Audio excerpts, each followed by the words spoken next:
On a souvent de superbes idées pour réformer l'école ou lancer un nouveau programme pédagogique. Mais est-ce que ça suffit? Aujourd'hui, on va voir ensemble comment la gestion de projet, qui a l'air un peu bureaucratique comme ça, est en fait le vrai moteur qui transforme les bonnes intentions en succès concret sur le terrain. Alors, voilà notre feuille de route. D'abord, on va définir ce qui est vraiment un projet éducatif. Ensuite, on suivra son parcours, de A à Z.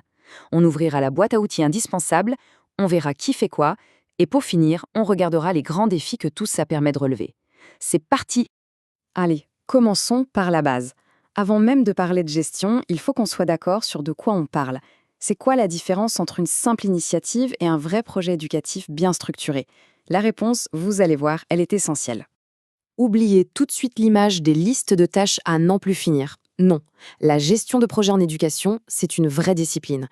C'est tout un ensemble de méthodes qui nous permettent de passer d'une idée un peu vague, comme améliorer la réussite des élèves, à un plan d'action super concret avec des résultats qu'on peut mesurer. Le but, c'est que chaque euro, chaque minute passée ait un impact maximal. Regardez bien ces points. La plupart semblent assez logiques, non? Un début, une fin, un budget. Mais le dernier point, lui, il change tout. Contrairement à un projet en entreprise, ici le but n'est pas de faire du profit. La finalité est sociale, elle est pédagogique. Et rien que ça, eh bien ça redéfinit complètement la manière dont on mesure le succès et dont on motive les équipes. Bon, maintenant qu'on sait ce qu'est un projet éducatif, suivons-le à la trace.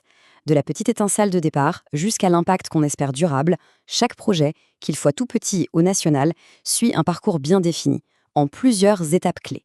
C'est la grande question. Concrètement, comment est-ce qu'on passe d'un problème qu'on a identifié, disons le décrochage scolaire, à une solution qui fonctionne vraiment et qui change la vie des gens? Eh bien, la réponse se trouve dans un processus, une sorte de chemin balisé. Et voilà les 6 phases.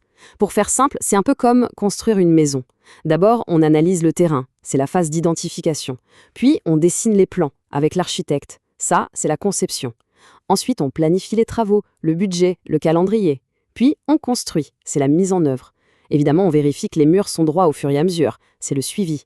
Et à la toute fin, on fait une grande inspection pour voir si tout est solide et fonctionnel. C'est l'évaluation. Pour traverser toutes ces étapes, un bon chef de projet n'y va pas à l'aveugle, bien sûr. Il ou elle a une véritable boîte à outils, remplie d'instruments très précis pour chaque moment du projet. Ce qui est génial, c'est qu'on ne choisit pas ces outils au hasard. Pour l'analyse, par exemple, on peut utiliser un arbre à problèmes pour bien comprendre les causes profondes d'une situation. Pour la planification, un diagramme de Gantt, ça permet de visualiser tout le calendrier d'un seul coup. Et pour le suivi, des tableaux de bord bien clairs nous disent tout de suite si on est dans les clous ou s'il faut ajuster le tir. Alors là, attention, s'il y a un seul outil à retenir, c'est celui-ci, le cadre logique. C'est un peu la boussole stratégique du projet. C'est un document, souvent une seule page, qui nous oblige à répondre aux questions essentielles. Pourquoi on fait ce projet? Qu'est-ce qu'on veut accomplir exactement? Et comment on saura qu'on a réussi? C'est le gardien de la cohérence du projet, du début à la fin. On a vu le quoi et le comment. Il est temps de s'intéresser au qui. Parce qu'un projet, ce n'est rien sans les gens qui le font vivre. Alors, qui sont ces acteurs clés qui transforment une idée en réalité? La réussite, c'est toujours une histoire d'équipe. Le chef de projet, c'est le chef d'orchestre.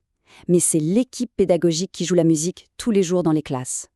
Les autorités, elles, donnent le feu vert et les moyens. Les partenaires peuvent apporter une expertise précieuse.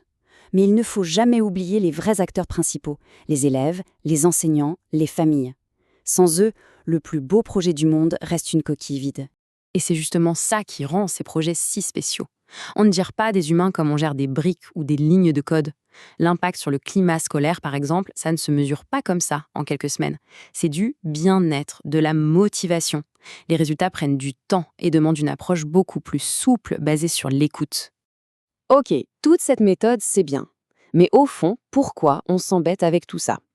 Eh bien parce que cette méthode, ce n'est pas une fin en soi. C'est un moyen de répondre à des défis immenses, réels et urgents. C'est le pourquoi de tout ce travail.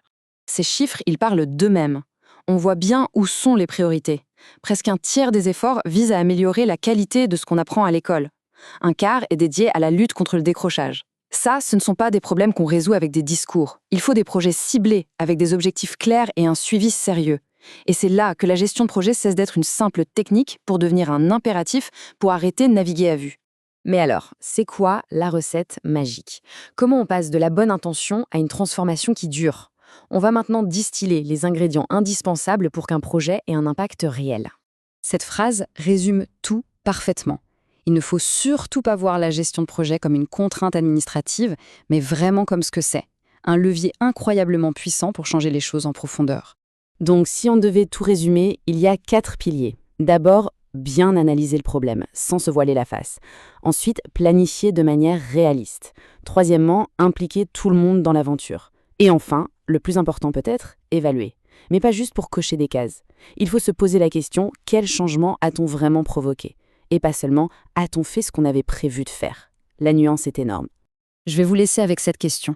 Et si l'avenir de l'éducation, ce n'était pas quelque chose qu'on subit, mais quelque chose qu'on construit, qu'on planifie, brique par brique? Ça change toute la perspective, n'est-ce pas?